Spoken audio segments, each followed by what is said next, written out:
I ended up dropping out of school because I failed the majority of my music classes. The thing that I had dreamed of my entire life was just gone now. I was 17. I was in my first year of college. I had just moved out to study to become a professional violinist. Bipolar episodes caused me to lose my dream. Bipolar disorder means that you have periods of mania as well as periods of depression. So some symptoms of mania can be increased energy, less need for sleep, racing thoughts, and depression is just the complete opposite, feeling super tired and not motivated and not really wanting to do anything and just a low mood.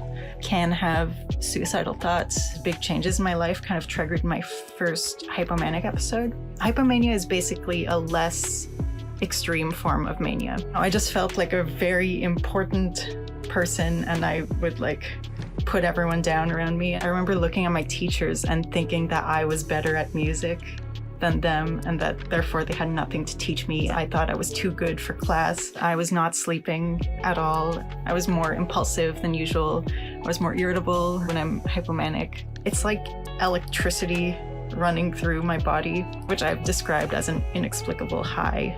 I'll feel like I need to run and burn that energy, but then no matter what I do, I still have it. When I come down from a hypomanic episode and I'm just embarrassed about everything that I've said to anyone in a depressive episode, I just felt empty. I just felt like my brain was moving so slowly. I stopped going anywhere. I didn't even go to the kitchen to cook, not leave my room for any reason. For years, it was just really hard to do music at all because it just reminded me of how I had failed. And I lost so many jobs. I'd wake up and I just felt like I couldn't go to work that day because I was depressed. I would just stop going. I tried to end my life because I thought my life was just complete garbage and not worth living.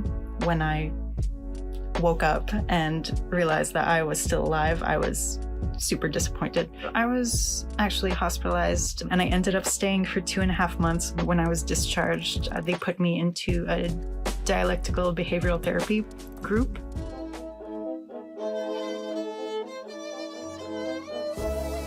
The philosophy behind DBT is building a life worth living. So you learn so many different skills to help you either regulate your emotions better or cope with your negative emotions. And you usually do it for 6 months or a year. There was a group portion and then I also had individual therapy.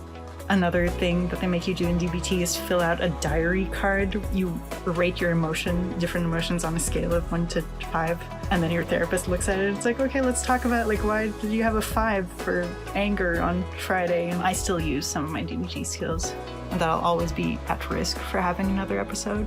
I know that it only takes one episode to potentially ruin my entire life. I take medication every day. The most important part of managing my bipolar disorder is getting enough sleep. To young people struggling with bipolar disorder, even though it is a lifelong illness, even though you'll have it for your entire life, it doesn't mean you'll spend every moment of your life suffering from it. I am seen. Are you?